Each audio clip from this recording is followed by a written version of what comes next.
Good evening and welcome, everybody. A warm welcome to everybody.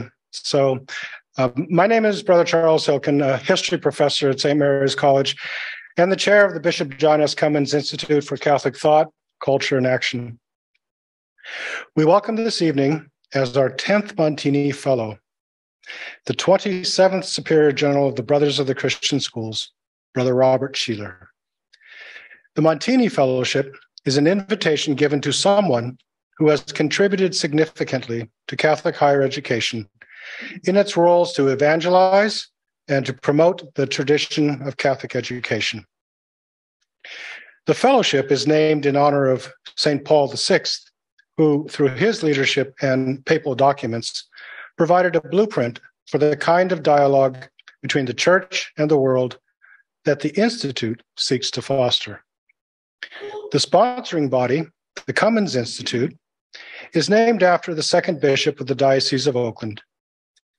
Bishop Cummins isn't with us in person tonight, but through the good offices of our media services professionals, he will be able to enjoy this evening's proceedings remotely.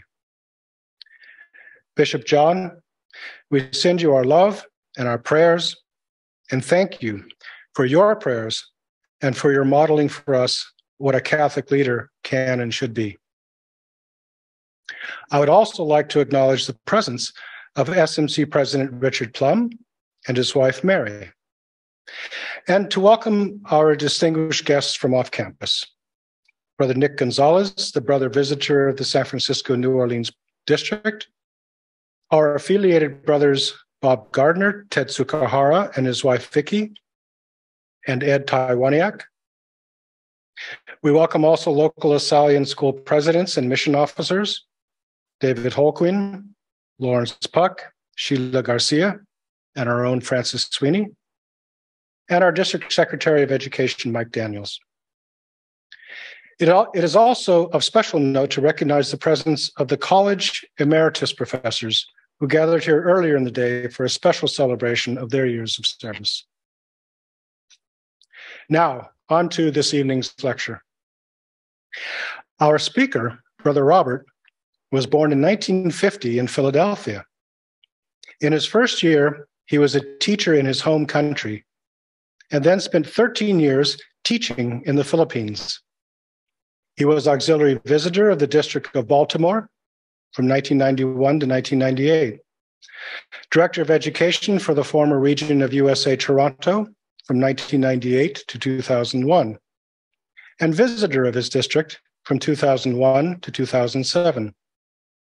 Prior to his election as Brother Superior General in 2014, he was General Counselor for the US and Canada.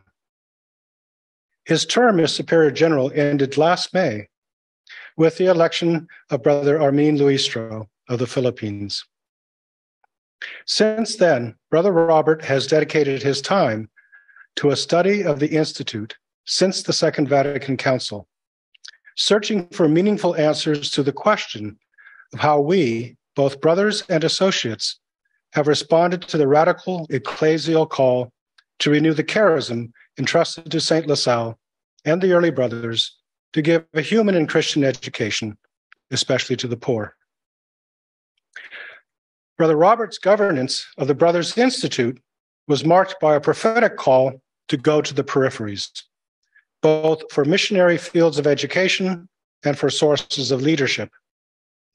He led with a vision of the Church's future consistent with the vision of Pope Francis. In Brother's pastoral letter to the brothers in 2019, titled Witness to Fraternity, Brother Bob described how we can learn more from others about who Christ is, as we ourselves strive to bring Christ to them.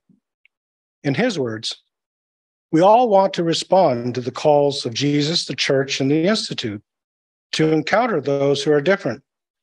However, their very difference makes us hesitate. Going beyond borders and developing relationships with others are means to overcome our hesitation. Going beyond borders is more than meeting the needs of the poor and abandoned. It is opportunity for self-discovery, opening ourselves to the possibility of dialogue and conversion. through the encounter with the one who is different. Going beyond a border is as much for our own benefit and growth in Christ as it is to awaken others to the light of Christ by providing concrete responses to the practical needs of others. Close quote. Brother Robert describes a hesitation that we have in the encounter with difference. This hesitation is the same reality that George Floyd's aunt, Angela Harrelson, described last week when she spoke here at St. Mary's as an experience of being uncomfortable. In her words, white people have been comfortable for so long, it's probably good to be uncomfortable.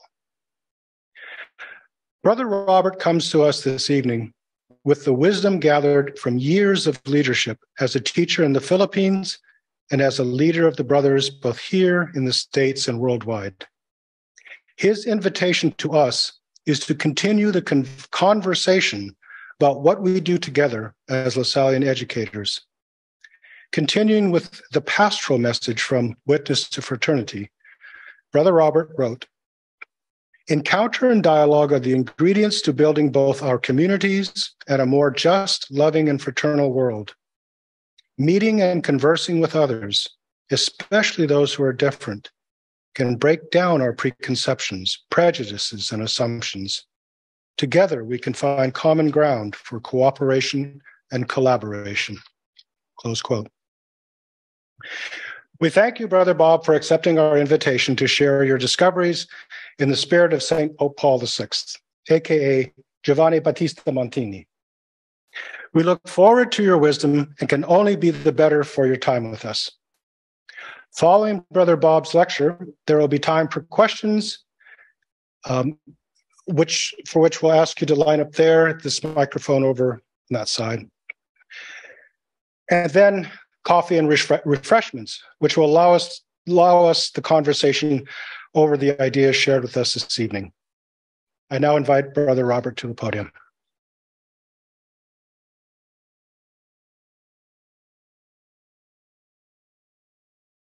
Thank you. Thank you. Can you hear me all right? Okay, thank you. And good evening. It's nice to see so many familiar faces. I wish I remembered what I said 2 years ago that he just said. I could have used that as a presentation. But I'm very happy to be with you. And obviously, I'm honored by the invitation to the Montini lecture series. Some immediate disclaimers. I am not a theologian, and I am not a Lasallian scholar. But I've had the incredible privilege of experiencing our global Lasallian family and visiting many of the Institute's educational ministries around the world. I'm in awe of the many wonderful women, men, brothers, religious sisters, and priests who touched the lives of more than 1 million children, young people, and adults each day under very diverse circumstances. This presentation grew out of a table conversation with Brother Charles last year in Rome. Coming at the conclusion of our 46th general chapter, the context of that conversation were the highlights and outcomes of recent general chapters.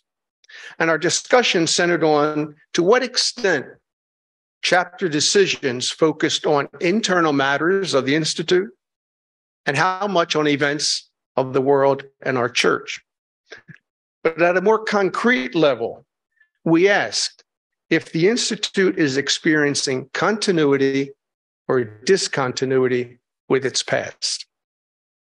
So to begin exploring that, I begin with two statements made a quarter of a century ago in 1998. One, a response to a question, the other from a book. In August of that year, Brother John Johnston, then Superior General, gave a keynote presentation to the District Assembly of New York on the occasion of their 150th anniversary of the arrival of the brothers there.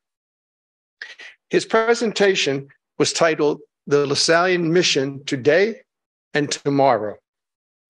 He described to the audience of brothers and partners the then state of the international mission, the changing nature from brothers' schools to Lasallian schools, and the meaning of this change for vocations, for governance, and organizational purposes, all within the context of being attentive to the ills of our world. Brother John emphasized that what we decide to do and what we fail to decide to do today will inevitably affect the lives of Lasallians tomorrow.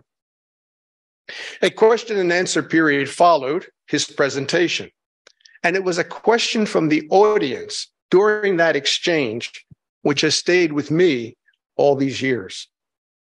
I don't remember the exact question, but I do remember Brother John's response. He said, "The Institute is rapidly approaching a radical discontinuity with the past." The other statement from that year was in a book titled 3 Centuries of Lasallian Identity, the relation between mission and spirituality throughout the history of the Brothers of the Christian Schools.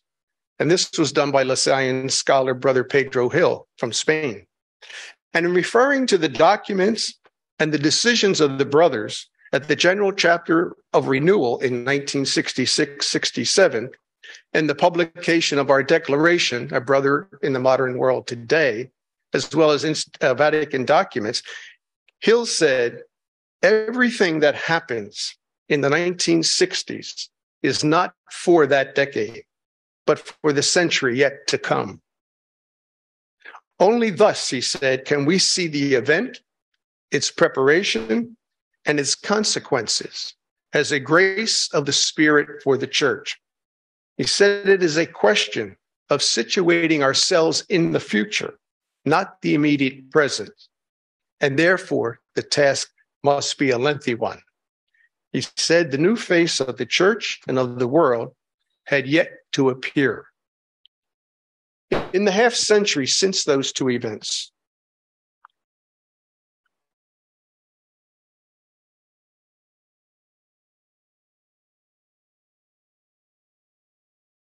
in this midst of an era of change, what Lasallian face is emerging?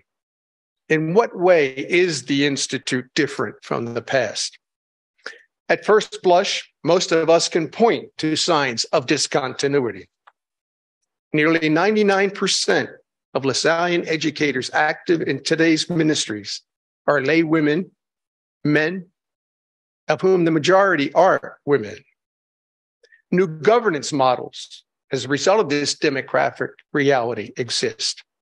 Lasallian formation programs for lay women and men. The growth of institutes of higher education around the Institute. An intentional emphasis in school curricula on issues of peace, social justice, and care for the environment. And over the decades, the emergence of movements such as Lasallian Youth, Lasallian Volunteers, Young Lasallians, and the International Association of LaSalle Universities. But I believe Brother John was inviting the audience then to reflect more deeply on what the Institute, religious life in general, and the life of the laity were experiencing in the second half of the 20th century. In the words of one researcher, every new breakthrough in the history of religious life is characterized by a creative response, usually one that is radically new to the signs of the times, particularly to the task of addressing the pressing cultural needs. We've all become familiar with the various terms employed to describe that transition: adaptation, renewal, transformation, refoundation. The priest anthropologist Jared Arbuckle was an early proponent of refoundation. He said, refounding in its deepest meaning is not so much about revitalization of a former vision, which sometimes does happen, he conceded, but rather about a new, fresh dream with a distinctive relevance for contemporary times, imbued with an inspiring impetus for the future.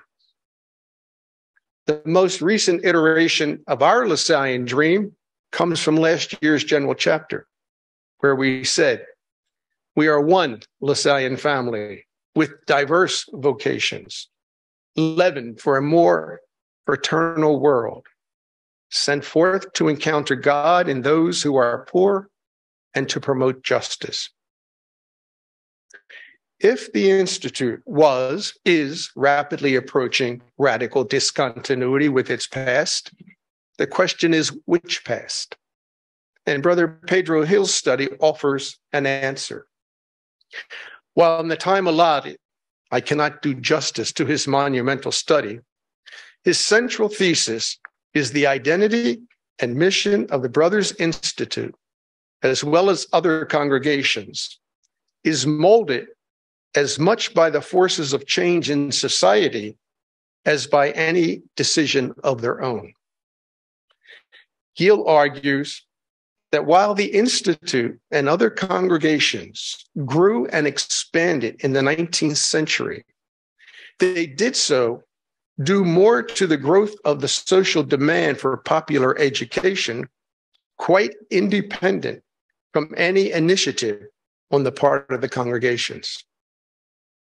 Conversely, he believes the events of the Institute in the decades since the 1960s, the brothers, the church, and other religious congregations are closer to their charismatic origins to the extent they are active participants in the history that is unfolding. The question for us then and now is how active and how cognizant of this era of change have we been individually and collectively? And to help us, I offer one example representative of Lasallians actively participating in our unfolding history of a charism ever new. Several years ago, when I was making a pastoral visit to Europe and the Middle East, I was in Egypt. And after some days visiting our schools in Cairo, I traveled to Alexandria. And there we have a school that's been in existence since the 1920s, St. Mark's. And when I arrived on campus, the first thing the principal did was to bring me to a room in the basement of the school so I can meet the maintenance staff and have a conversation with them. And that included the school carpenters who made the 2,500 desk for the 2,500 students in the school, as well as fabricating other furniture for the school. And it was a wonderful conversation. Afterwards, he leads me through his side door, and I find myself out in the school parking lot. And lined up in front of me are all the school bus drivers. And he wanted me to meet the school bus drivers and have a conversation with them. And during the conversation, he said to me, you know, brother, these are the members of our Lasallian community whom the students first see in the morning. And they are the last adults they see at the end of the day. Again, I enjoyed my time with them. But it was only after these two encounters did I meet the teachers and the administration. In one encounter with the teachers, they shared a new experience they were living. During the previous year, the last brother on the faculty left for a new assignment. And this caused the teachers to pause and ask themselves, what does it mean to be a Lasallian school where there are no brothers? In light of their new reality, they needed to reimagine their Lasallian story. They realized that if the Lasallian culture and a sense of association were to continue, they must be the protagonist, the authors of a new chapter and a narrative that is nearly 350-year heritage. So to do so, they decided to read the document associated for the Lasallian mission, An Act of Hope. And over the course of the academic year, they met on 22 occasions to begin developing the next chapter to their Lasallian narrative. Ours is a time of rereading our Lasallian story. This is also true of many apostolic religious orders, particularly those founded to address society's educational and health needs. In the opinion of one scholar, providing space and time is essential for a charism's newness to bear fruit. He says, charisms cannot be recovered. It can only be reinvented. And that happens when a community's deep story speaks effective, felt words to the transformation of some of the world's pressing needs and aspirations. The teachers at St. Mark are an example of the space and time we Lasallians have been offered through formation programs and retreats to know our deep story and reread it for the vitality of the charism today. Now, a few words about our general chapters. At the risk of oversimplifying, the general chapters between 1956 and 1986 were committed to situating the brothers' identity and mission in the modern world. That effort culminated in their new rule of life. The 5 general chapters and the international mission assemblies that followed with our Lasallian partners began to re-envision the charism of human and Christian education to the young, especially to the poor. 5 years prior to the statements of Brothers John and Pedro, the 42nd General Chapter convened in spring 1993. Energized by the new rule, the groundbreaking participation of 20 lay consultants, of whom one is here with us tonight, and the 1990 NOMA Award from UNESCO for the Institute's promotion of literacy across the globe, the 42nd General Chapter had the need of the world in their discussions and decision-making.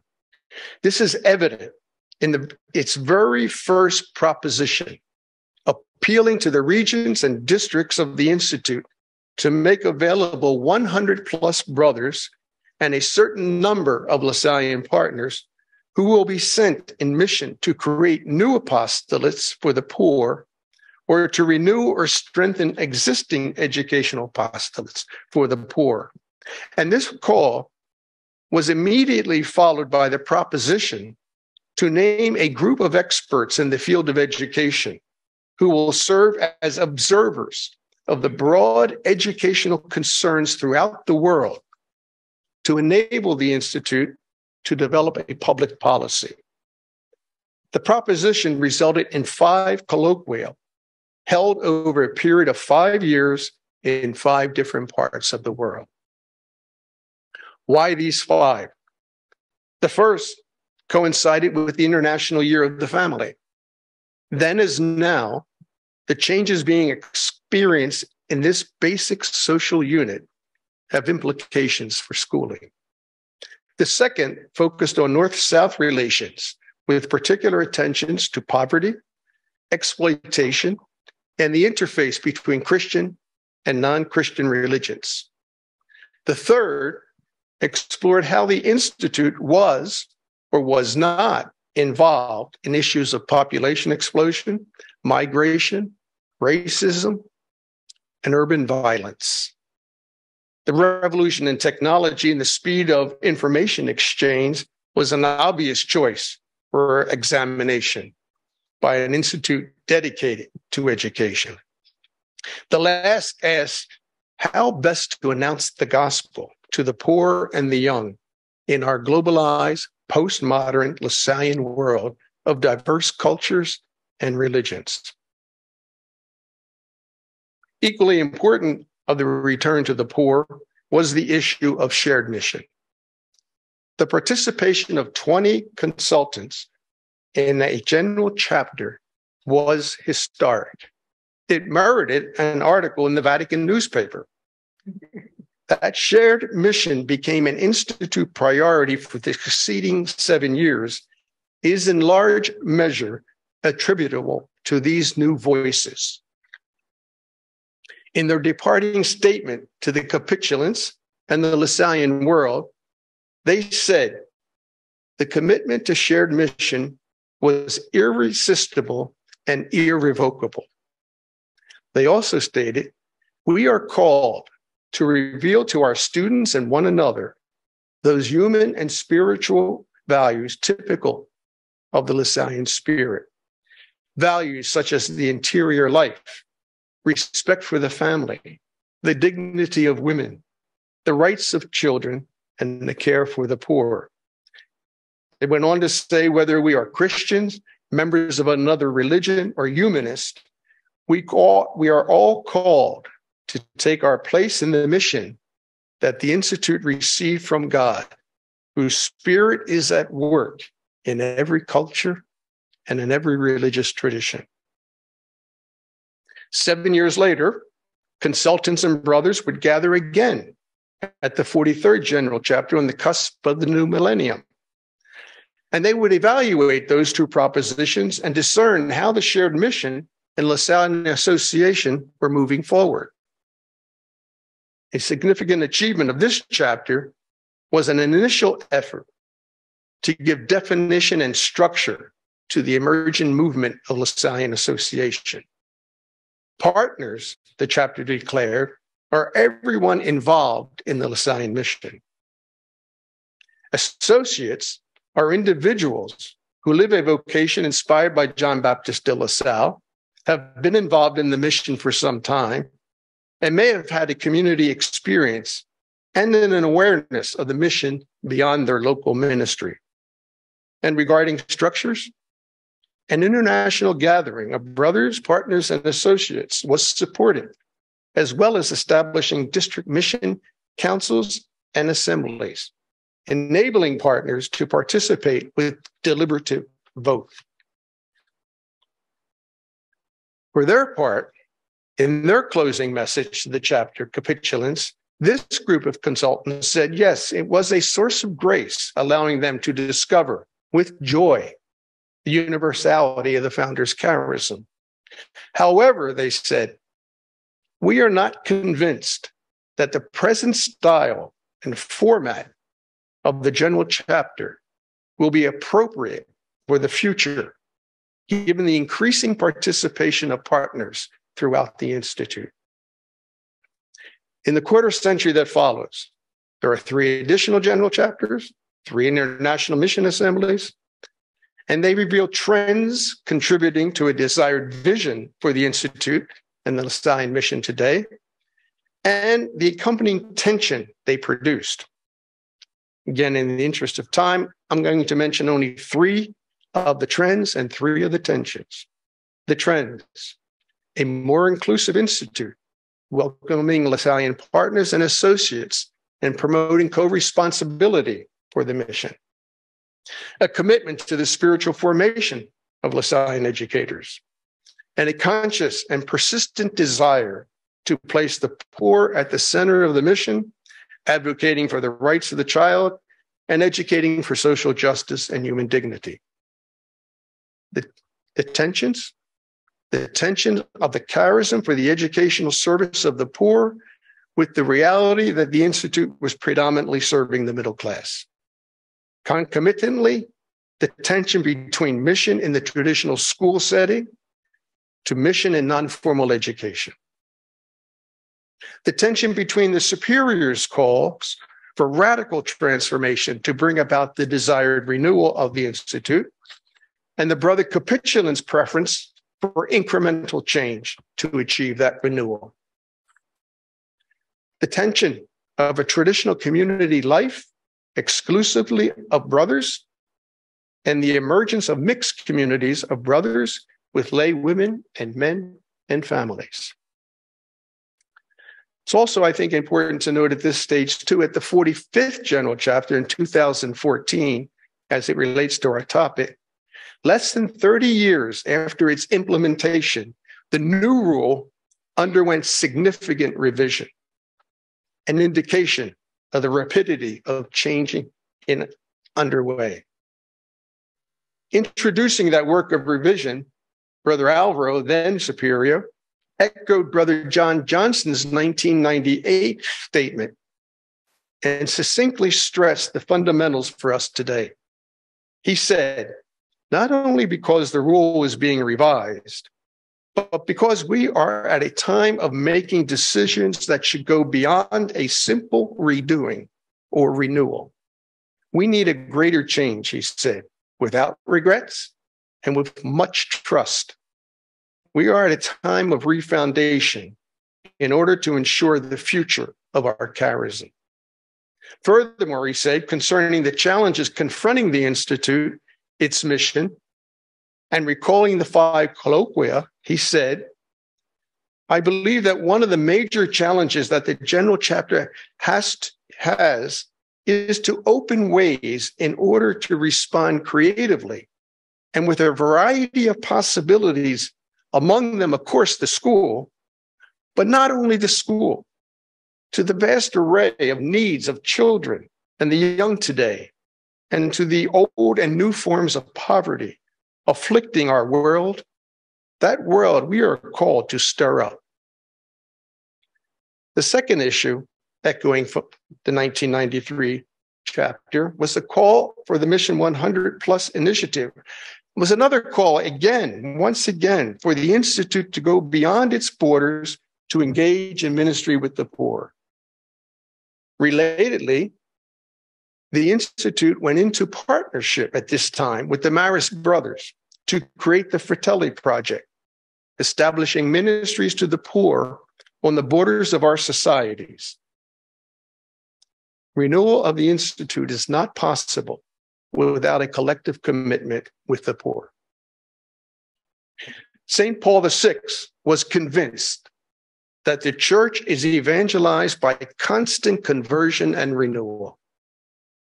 Through constant renewal, the Pope believed, we retain our freshness, our vigor, our strength in order to proclaim the gospel. So as I move forward and towards a conclusion, I want to offer 2 examples that I think are representative of the Pope's words, and I hope, and our hope, for a charism ever new. The District of France. The District of France has been a leader in discerning the future path of the Lasallian charism. They were pioneers in establishing national formation programs for educators in their schools and society, as we do. For more than half a century, these programs introduced a critical mass of educators to Lasallian pedagogy and spirituality. This enabled the district to launch initiatives that not only ensure the viability of the mission in service with the poor and working class, but also to realize the vitality of the charism today. In the last several years, for example, the district began 2 new initiatives. It invited several hundred of their teachers and staff, partners and brothers, to form teams committed to 40 of their ministries with the poor and working class. Furthermore, in the exercise of sharing the mission of education, they created fraternities for those who desire to make the Lasallian charism their own. In their words, we enter a fraternity to find a place, a space of resourcefulness, of relationships, of trust. And it is because we personally find there a place for spiritual growth that we carry the fraternity forward. Through our times of sharing, we contribute to the updating of the missionary project. This is why they said it is necessary to devote sufficient time to the fraternity meetings. And this time in the presence of God is a time of prayer, so as not to lose the source of the mission rooted in the gospel. In the years since this was started, Some of the members are now making public annual commitments to their respective community and ministry. The second example comes from the District of Spain and Portugal, where they have 42 communities comprised of brothers, lay women, lay men, married couples with families. These communities exist in a variety of forms. And like France and other parts of the global Lasallian family, these communities share prayer, share ministry, and engage in continuing formation. They are what is becoming increasingly referred to as the new charismatic families in the church. In our own region, of course, we are familiar with the Lasallian volunteer movement, where for several decades, young women and men lived in community with their brothers while engaging in ministry with the working class and the poor for 1 or more years. I sincerely hope district and regional leadership are exploring new initiatives in this area. As these examples, and perhaps our own experience tells us, the location of a vibrant charism is not in Rome or in a district, but in the heart of each person and at the heart of each community. Renewal, refoundation, transformation, whatever label we choose, it has to happen in community. Whether communities of brothers or communities of laity and brothers or communities of laity. As such, a vibrant prayer and spiritual life is fundamental to know and trust the transformative pathway the Spirit is inviting us. Because ultimately, at every stage in the history of religious life, the founding and refounding have been the fruit of divine grace prerogative and not the outcome of human initiative. Confronting change, openness to change, committing to renewal or transformation, we know is not entered into lightly. Living in a change of era requires much from us. Our faith, our hope, our love for those entrusted to our care, but it also requires courage. A keynote speaker at last year's General Chapter was Father Brian Massingal, and his topic was being signs of courageous hope. Acknowledging this change of era, he asked us, what does it mean to be a sign of courageous hope in a time that we do not know how to name? Referencing a poem by John O'Donohue, he said, we cannot name the time because the old is not old enough to have died away, and the new is still too young to be born. We live in an interim time. It's a gap. You cannot go back, but you do not know where security is. Massingal said he accepted the invitation to speak to us because he wanted to help him through communal discernment to flesh out his own contemplation as we face a world and a church on the brink of unprecedented transitions and changes. A world and a church, he said, that demands courage. We need the courage not only to dwell on the peripheries, but the courage to become peripheral, the courage to name and challenge marginality. His intervention reminded me of another presentation. To celebrate the 300th anniversary of De La Salle's entry into eternal life in 2019, we held an International Mission Congress in Mexico City. The keynote speaker was Miss Tracy Adams, executive director of that wonderful work called Your Town in Australia. Recalling the 12 virtues of a good teacher, she asked if our time called for a new set of virtues for Lasallians. At the top of her list was courage. Courage, she said, a willingness to be a disruptor, to challenge the status quo, to bring forth new ideas and strategies, to call out what isn't right, to not only be willing and capable of managing change, but also to create it and to walk with those who face a real likelihood of being left behind. She said transformation has a partner, and that partner is courage. De La Salle certainly knew the role of courage in his life. In a letter to a confrere, he wrote, "If God had told me what suffering and crosses were to accompany the establishing of this institute at the same time as he was showing me the good it would do, my courage would have failed me." As courage is a partner for transformation, going with partners strengthens our courage to set out on pathways of transformation. It is in community that courage is born and change is imagined. And this leads me to one final example of why I have hope for our charism ever new. It is an example of three men willing to take courageous risks together for the sake of the gospel. And I'll introduce it with something that I find rather ironic, that the 1966-67 renewal chapter seriously considered suppressing the brothers' two specific vows of their identity: association and stability.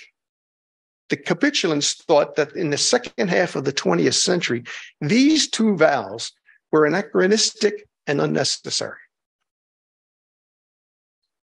Ultimately, the chapter recommended their retention, but with a change of terminology. The vow of teaching gratuitously was renamed the vow of service to the poor through education. The vow of stability became the vow of fidelity. 20 years later, the new 1987 rule returned to the traditional terminology: association for the service of the poor through education, and stability in the institute. But association as a promise, not explicitly as a vow. A decade later, after his presentation at the New York District Assembly, Brother John, now dying of cancer, made a brief appearance and a significant intervention at the 44th General Chapter in 2007. In his intervention, Brother John noted this situation with association, and he urged the capitulants to replace promise with to vow, and furthermore, to place the vow of association first in the vow formula. And this they did. We're all familiar with the historic heroic vow of 1691. It was a key turning point in our history, made in the face of a crisis. It was a bold and radical act of hope that continues to breathe life in association. And it serves as an impetus to reimagine our lives, our charism, and renew our minds and our hearts and commit us to new action. This is what we are called to do and to be today. The return of the vow of association and to its prominence in our vow formula has the potential to contribute to the charism's renewal. But how will that Lasallian charism unfold in this century? Will it break the bounds of current understanding of what constitutes religious life? Will it introduce something new in the church, as the founding charism did?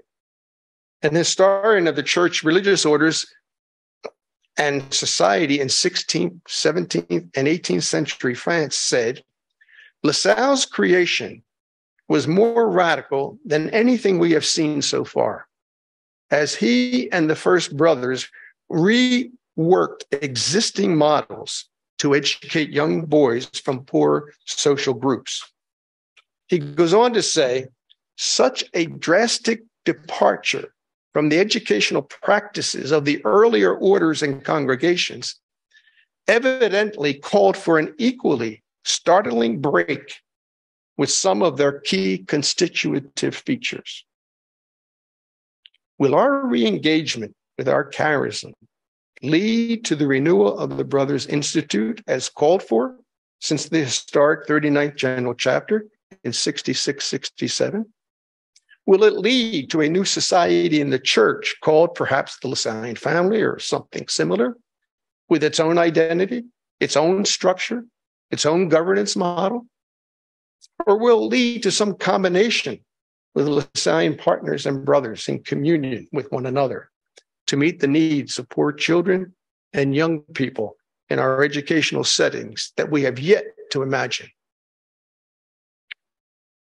We are on the pathway to a charism ever new when we have the courage to encounter those who are different from us, when we have the courage to allow the poor to evangelize us, when we have the courage to share our experience of God with one another.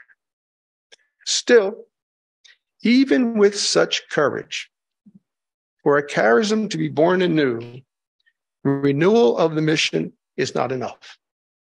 Going to the peripheries is not enough.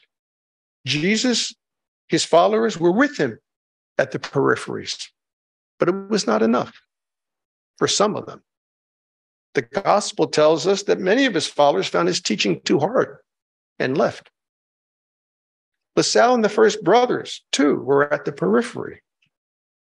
But ministering to those on the periphery were not enough for the sustainability of the charism and the nascent institute. By the time of the 1691 heroic vow, through his suffering, his prayer, his failures, de La Salle realized that preparing those first teachers professionally was not enough. He learned through crises that only interior men, men of the Spirit, would guarantee the mission's viability. Together with the renewal of the mission to the poor, our spiritual renewal is the sine qua non for a charism to be ever new.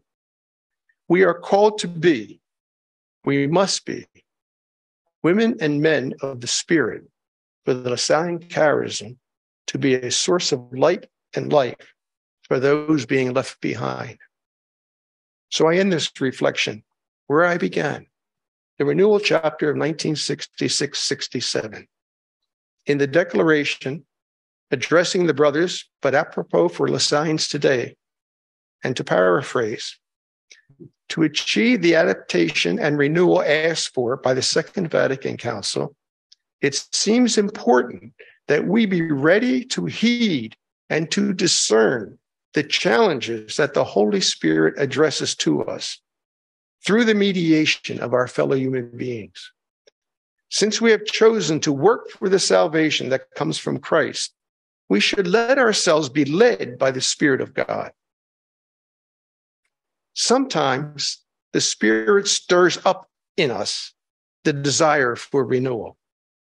Sometimes the Spirit inspires the contemporary church to insist on certain aspects of their teaching. Sometimes the Spirit communicates in a mysterious fashion through the events that take place in the world and through the aspiration of the world's peoples. Sometimes. Thank you. You're invited to dialogue with Brother Bob. The microphone is here. Just up along the side. And we need to hear you at the microphone because we're recording this for a worldwide audience. From Africa to Rome to South America to everywhere. The Institute is.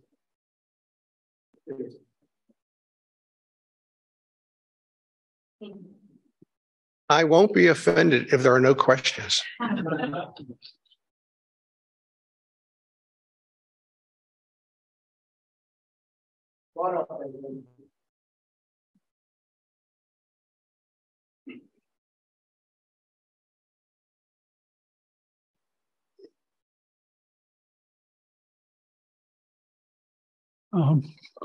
Let's look at things a little bit differently. I think what I would like to propose is a radical departure, and that is the introduction of women into the Institute. They've been slowly achieving positions of authority within our schools, but I don't see any positions of authority within the Institute itself.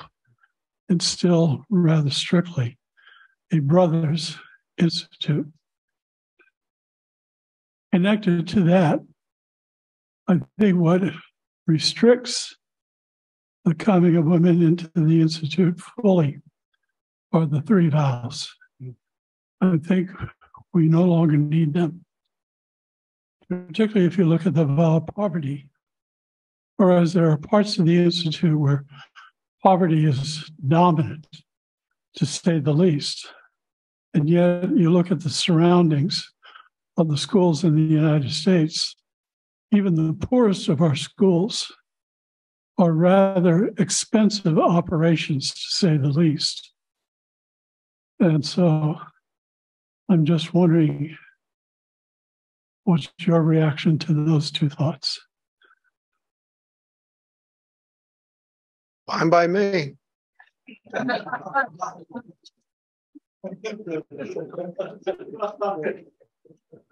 But of course, I'm not the superior anymore. But during my time, yeah, that was a constant concern. And when we created the International Mission Council, which was to be something at the international level that we have at the district and regional levels, we put together the criteria. And what happened was the criteria allowed only primarily brothers because they had authority at regional position levels. There were, except for here in this region, all the other regions, the brothers were in charge at the regional level. So one of the recommendations we have made was we need to change the criteria. Now, what I was able to do was I appointed 5 women to that commission. Right? And I just went ahead and did it because you're right. Structurally, at the international level, it is still a brother structure. For me, as I indicated in some of my remarks, what we've been trying to do and what we continue to do at every level is to bring new voices to the table. And when you bring new voices to the table and you're there to listen, there's where the Spirit has an opportunity to operate. And when you bring new voices to the table, you're not having the same conversations that you have all the time. And it's been my experience is having those new voices. There's 20 consultants that came to the first general chapter. The second 20, who very quickly, thank you very much, brothers, but hey, this is your structure, it's not ours. And if you want us to be a part of this, then we got to make some changes.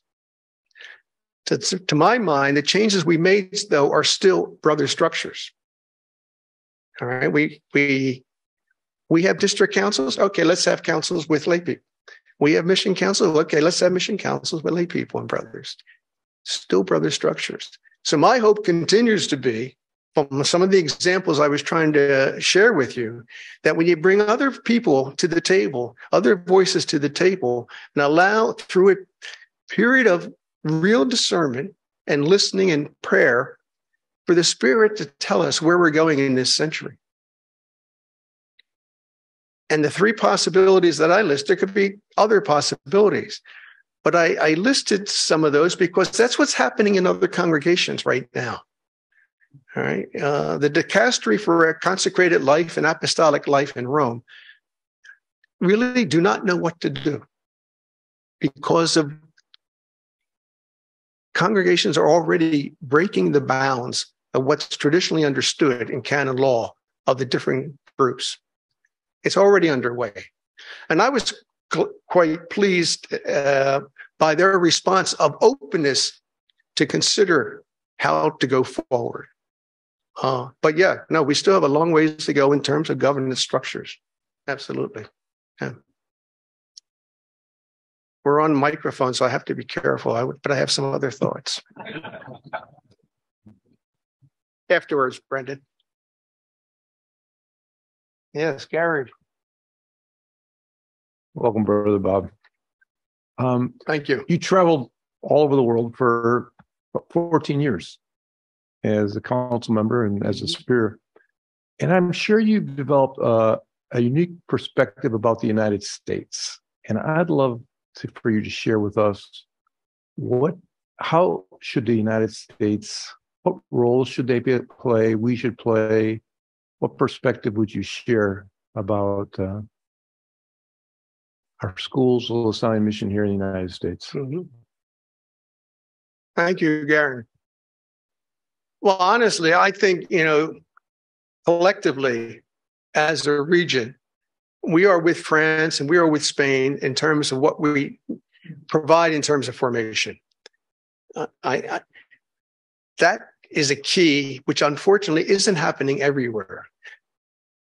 And the formation we're providing is very comprehensive and sequential. The Buttermore Institute over several summers, the Lasallian Leadership Institute, now the John Johnson Institute, Social Justice Institute, the Lasallian volunteer movement that we had for a while there.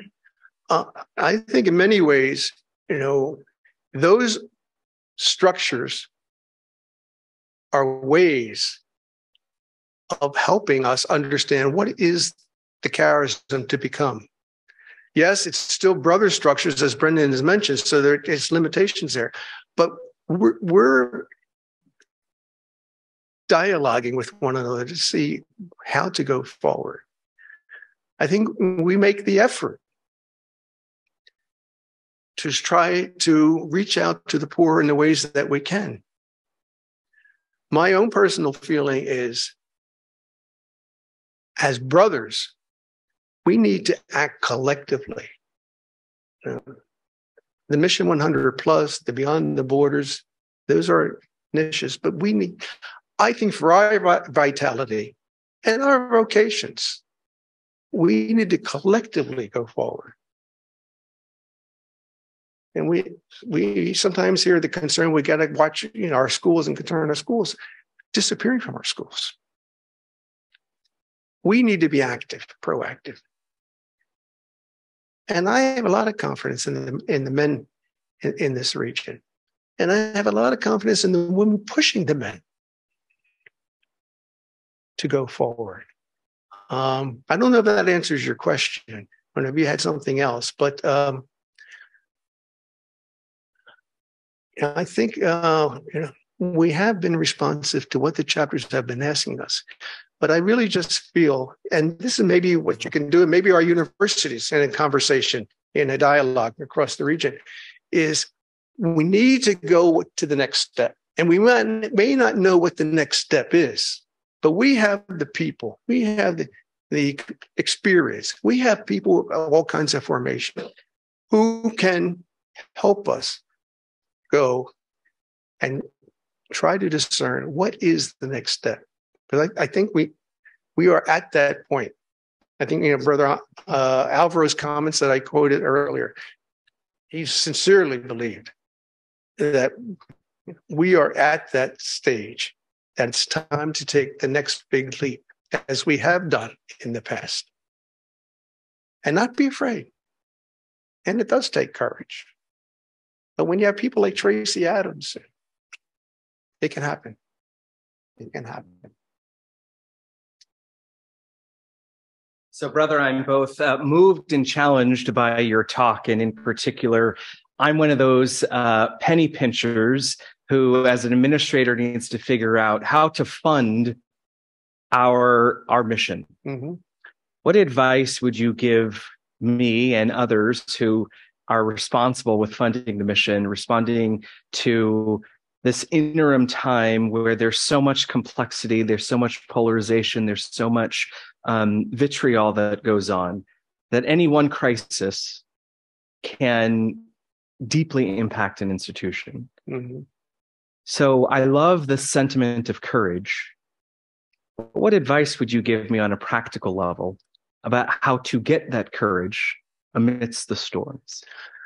Well, thanks for your question. And I would say also that in the past, I was usually accompanied by my general counselor for the particular region. So when I got questions, I would usually say, I want questions. Give me as many questions as you can, and the counselor will answer them. There's no counselor, and I'm not going to put it on Charlie.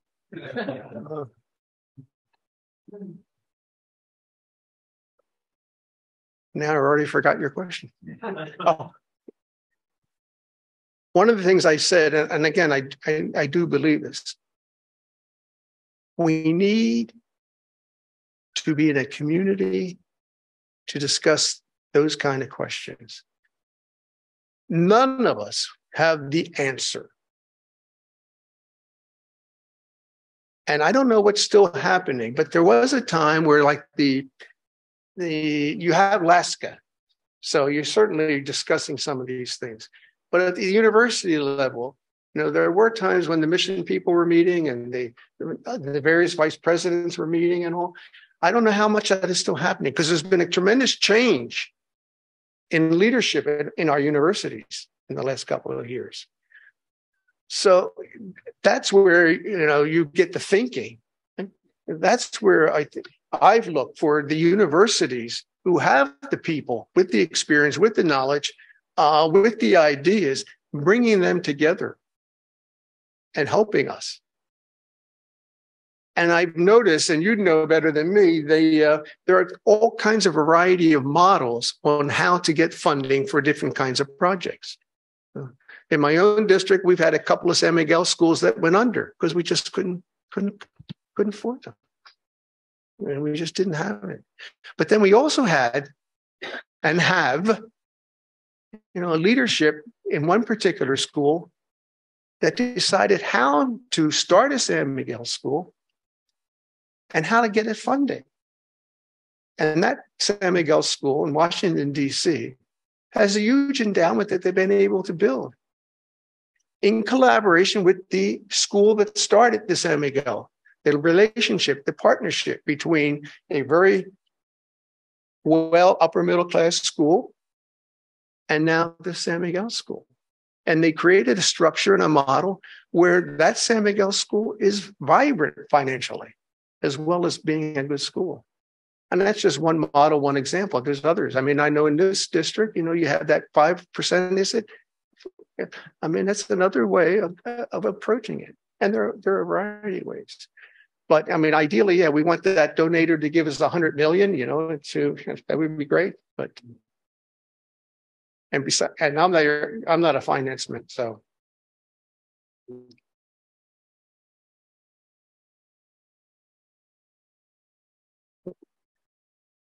Okay, Ron. There's two thoughts I'm getting to right now. One of them is that the brothers are an aging group. Mm-hmm. And we're all in that. And we're not going to get that energy from young brothers. There's very few of them. They're dedicated and they're great, but we're aging. Mm-hmm. So it's not going to come from us. What are your thoughts about the formation, issue of formation for our lay people and our partners? Formation is essential. Absolutely essential. We cannot do enough in terms of formation. And as I said, I mean, this region has been very good at that. And as France and Spain, I gave France and Spain as examples because they have been doing formation for 50 years. We cannot let up. We cannot let up. One of the things we were pushing at the last General Council in preparation for the last chapter were two things. What are the appropriate governance and animation leadership models we need today? And how do we go forward with the Lasallian Association with the idea primarily where it's not happening in certain sectors of the Institute, get the kind of formation that's happening in, say, France, in Spain, here. It's absolutely essential, especially because of the reasons you're saying. Fewer brothers, but also fewer lay people who have been with us for all these years. They have retired also. Formation. And that means having trained formators. And this region is, again, doing that as others. I don't only have one suggestion regarding the preparation of formators. Yes, get the Lasallian knowledge, be conversant in our heritage, but think of the brothers in the early stages of the Buttermer. They didn't have degrees in Lasallian studies. They had degrees in theology. They had degrees in Bible study, biblical studies. They had degrees in catechetics. And that informed their conversation about Lasallian things. So yes, get these doctorates in Lasallian studies, but no, the foundation is the gospel. And that's where we need advanced studies. But for me, as I went around the Institute, formation. And these weekend programs, these retreats, not going to do it. Not going to do it. It's got to be sustained. It's got to be sequential, and it's got to happen. We got to create spaces you do with Buttermer and the other ones where people have a chance for a week, 2 weeks to sit and talk with each other outside of the formal experiences and make the connections from one institution to the other. Okay? Chris. Charlie, am I going on forever here or what?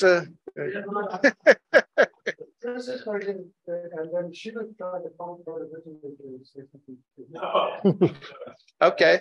I mean, I'm fine, right? So, but it's, Since 1966, the United States has been very privileged to have three men elected, appointed to the position of Superior General: Charles Henry, John Johnston, and yourself. Mm-hmm. From a historical standpoint, is there any common thread that you can see or have reflected upon or discovered that the three of you brought forward or consistently adhered to during your time in Rome?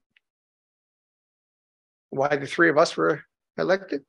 The common theme that you would say that... Well, I think certainly in the time of Charles Henry, it was agreed there were not going to be another French superior. And I mean, even the French said that.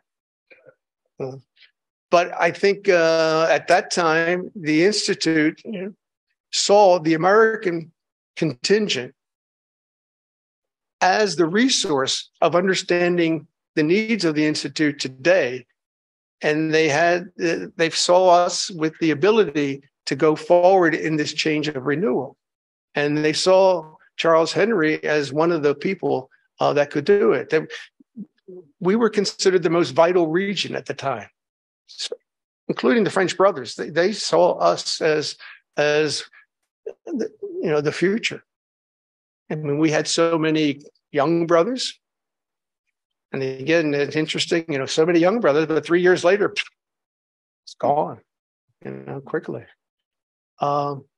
And then John, from what I understand, John gave a tremendous intervention. He was asked to talk about what it means to be a brother during the chapter, and that had a wonderful impact. In my case, I went home to see my my nephew become ordained a priest, so I missed that part of the meeting at the chapter, and I got back and I saw my name at the top. So I mean, we all know, you don't skip out of a meeting. But Chris, I don't know. I don't know if there was any other than there's a lot of respect across the Institute. There's a lot of belief that we're forward thinking. There's a lot of belief that we have the resources, but I don't know if there's anything else. I don't know if that's any help. I mean, I still don't wondering why the hell they elected me. But they did never mind. Brother Robert, brother visitor has kindly given us the last question.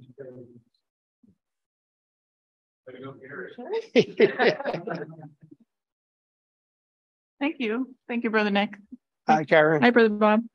On the topic of formation, I appreciated what you said. You said you hope that each district is exploring new models to take up the work of something like Lasallian volunteers. Mm-hmm. And as a former Lasallian volunteer myself, where I gained invaluable experiences and formation that has led me to where I am today. I hope so too, and I'm willing to work on such a project if needed. I wonder in all of your travels, if you have seen some models of what that could look like, especially for young people in formation, kind of that sustained formation that you were talking about. Well, unfortunately, I mean, I think we were one of the best models. You know, the Lasallian volunteer movement was one of the best models. And this St. Mary's College was one of the best providing them. I mean, yeah. And just look at the leadership, not only in this district, but in the region and at international level of former Lasallian volunteers. I mean, it's unfortunate that it's that I want to believe it's in a hiatus, you know, and because that was a very important formation experience. It was a critical formation experience. It was like the novitiate we got. And then so many of you went into Lasallian ministries.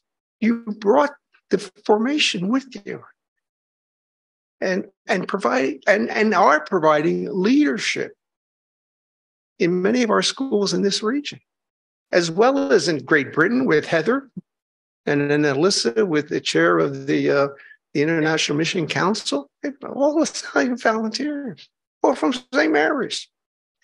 So, yeah, I sincerely hope that it's a hiatus because this was a good model. Now, during the last 8 years, we started an international Lasallian volunteer movement, and that's now underway, but not to the extent that we had with the LV program. There are other smaller programs. Great Britain has some programs, and groups go and spend months in another part of the world, not within their district. And then I showed you the video yesterday about in Mexico, they have what they call a gap year for high school students who go off for a year into the service of living in community and doing a mission. And Mexico has a wonderful way in terms of inculcating the idea of service. It starts in grade 1. First graders are doing service, all right, at their level. And it just goes right on up through high school. And so that would be a model that impressed me of all the places that I went to. Yeah. But I sincerely hope that as a region, we look at, again, the LV program, and it has to be recreated in another way. It needs to be recreated. That's where we reach young people. You know, the young people today who say they don't feel welcome, they don't feel they belong to anything, they feel isolated. That was not how Lasallian volunteers felt. And we gave them that experience. So, yeah, I hope it can be reestablished in some new form. I mean, there are reasons why it has to stop for a while, but then there are plenty of reasons why something new has to come forward. Yeah. Brother Robert, before you leave the podium, just have a chance to say thank you to you. And so I just wanted to say, everyone, friends, if you ever come by the Cummins office, we have the plaque here. Brother is the 10th Montini Fellow. The 9th was Father Massingale, who you spoke about. And you're our first brother of the Christian schools to be a Montini Fellow, and we're very proud of that. And so brothers from Baltimore, and it's spring back there, and I understand you have a garden. So just a couple of things, you might, need a little warm St. Mary's cap for the garden, okay? And then when you're out in the garden, and your brothers might want you to go out there for the enjoyment of these friends we have for you, One is from Nicaragua. He's called Plasencia Almafuertes Sixto II. And another is called from the Dominican Republic, Casa Fuente, and Davidoff Winston Churchill Genevieve. They will definitely be outside in the garden. They'll be outside. These are cigars. Brother is an aficionado. So, thank you for your very much.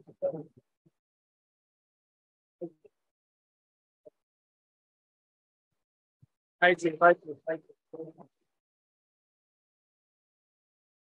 Thank you. Thank you.